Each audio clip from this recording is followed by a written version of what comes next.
So, now what does that mean? That Narendra, though he is very young, he is like that Homa bird. He cannot be brought or bound by the fetters of the world. That's why he compares him with the Homa Paki. And then he says, what accomplishments he has got. He excels in singing, playing on instrument, study, and everything. On that day, Kedar came. So, Master asked Narendra, you discuss with him in English, he says. I would like to hear them. And Kedar and Narendra are talking in English, and Master is listening, and he was very happy. And how Narendra took Kedar's arguments, and Master says he was so happily he's telling, he shed him into pieces, he says. So, that's how Master is explaining that. And then everybody loves it. Then to Yam, Master is asking. So the logic that was being taught between Narendra and Kedar, Master wants to know what is logic. So he asked Yam. It's called reasoning. So logic. What is the subject logic? So Yam was taken aback. Suddenly a question has been put. Though he is a teacher, he can explain any of the subjects without any problem. But suddenly he was asked. He said, yes, logic is got two parts. So one part is going from general to particular, another is from particular to general. So he gives different types of examples, deduction, induction, these things. So these are technical things he is explained to Sri Ramakrishna. But while explaining, Yam was looking at Sri Ramakrishna intently, and he found there is a change in Sri Ramakrishna. Slowly, Master has withdrew him within himself, and he became absent-minded. So, Yam stopped explanation. That's all. He thought, now Master is not hearing. His mind has gone inside. That means he is thinking of God. So, no use of telling him all these things. So, he just kept it. At that time, so the meeting broke up. So, all the devotees got up from the room. They went into the temple garden. And Yam also went to Panchavati. He likes Panchavati because many times he has seen Ramakrishna sitting in Panchavati and doing meditation. So, whenever Yam had time, he would go to Panchavati and sit there. Even now, when we go to Dakshineswar, we tell our devotees also, please visit the Panchavati. And of course, Panchavati has been now given a big round. They have given some fencing. Yes, they have done it. And sometimes the gate is locked also. You can't go inside because they found people coming, common people coming, and the whole place was made very dirty, nasty. And so many things were thrown, to keep it clean is very difficult. Such a great place. Panchavati, the whole of Dakshineswar, next to Mother's sanctum. What is important in Ramakrishna's life, you find? Panchavati was the important. And that Panchavati, how great is the place and how clean it should be kept. So they have put a big fencing with an iron gate. So last time when I took our devotees from Singapore, and we could not enter the Panchavati campus because they have put a gate and they have locked it. And you can't jump over and go there, you see. So we all stood there. They never open it, isn't it? No, they may open perhaps if you go to the office and get the permission. It is a long drawn process to go there and tell them, etc. So they do open it because they clean the leaves, etc. I've seen that.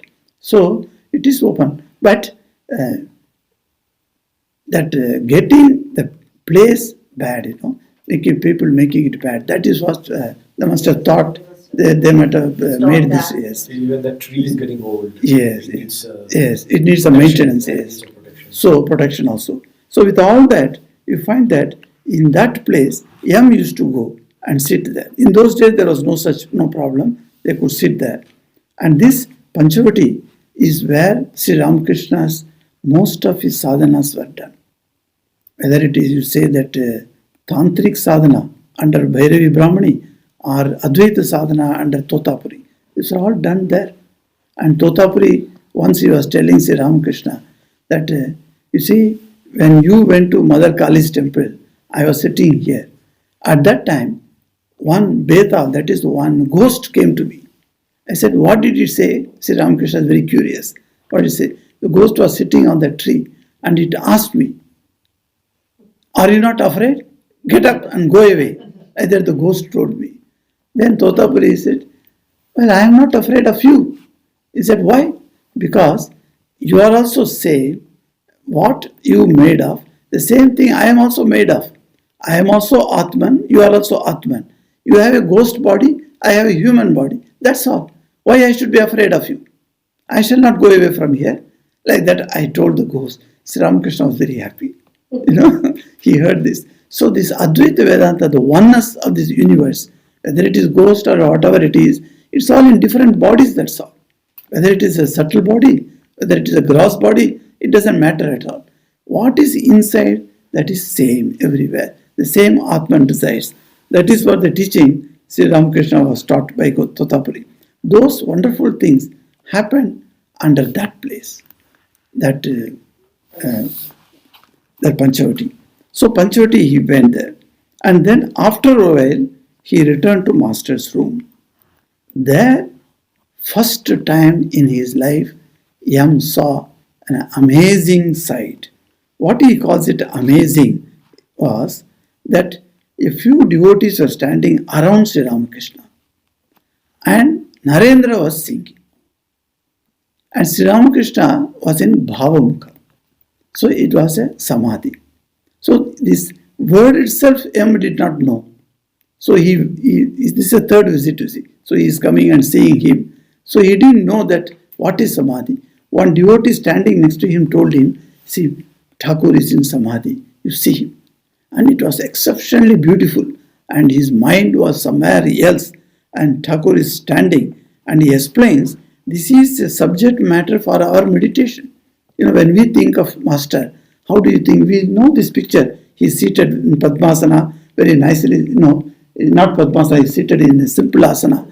And as we can see him, how beautifully he is there. But there is another, you can see the explanation of the situation. He said, Narendra was singing. When he looked at Sri Ramakrishna, he was struck with wonder, for the master stood motionless with eyes transfixed. That means the eyes are half open, but it is fixed on something else. Transfixed. Trans means beyond. So beyond, it is fixed somewhere else. That means he is looking something as if, but he is not looking at anything. His eyes are half open. So he seemed not even to breathe. That breathing also has stopped. Like that he felt. And Narendra singing. Yam had never heard anyone except the master sing so sweetly. Narendra singing influenced Yam so much. He says, he has heard master singing very sweetly, but he has never heard anybody else other than master singing, and today he is able to hear Narendra singing so sweetly. That is the meaning there. Then, is it possible for a man to be oblivious of the outer world in the consciousness of God? So, Yam started wondering within himself. Said, is it possible for a man to completely forget the world and be inside like this? So, that means how much deep faith and devotion this man must have had to reach that state. So, at that time, the master, when Narendra was singing, the song also is very beautiful, Meditate, O my mind, on the Lord Hari. This goes on like that. Several lines goes that. There, like lightning gleams the glory of his form. The form of Hari, how it is. That every deity that you worship, when we think of the form, such a beautiful verses are there in Sanskrit. Our Rishi Munis have seen the form, and after seeing the form, they have written down. So when you say Shantakaram, Bhujagashayanam, Padmanabham, Suresham, Vishwadharam, Gaganasadrisham, Meghavarnam, Shubhangam, Lakshmikantam, Kamalanayanam, Yogivir Dhyanagamyam, Vande Vishnu, Bhava Sarva Lokaikanatham. See, this is very beautiful verse, and we all sing that about Vishnu. How is Hari? Shantakaram. He is quiet, so peaceful. The Shanta Akaram, Akara, That means personified, peace personified, the Shantakaram. So how beautifully they explain that. So when the song also says, how peerless is the light that in him shines. The tejas coming from Hari is such that it is peerless. That means it has got no equal. There is no peer. There is no equal. And his form is soul bewitching, not merely eyes bewitching. You see, when you see eyes and you say so beautiful feature, you are very happy with that. But it's not merely external eyes. It goes into your mind and the soul itself is attracted towards him. And how dear is he to all his devotees. So when he says, how is his form, and the beautiful form of Lord Hari in love is that shames the splendor of million moons. One moon itself is so beautiful. On one Sharad Purnima, you come out and see everything is covered with blue light, and it's so beautiful. It is that moon is beautiful. And think of millions of moons, and what would be the splendor of the millions of moons. And that itself, that millions of moons splendor is shamed by Srinath, Hari's splendor is like that. So when the last line was being sung, Sri Ramakrishna's hair stood on end. Tears of joy streamed down his cheeks. Now and then his lips parted in a smile.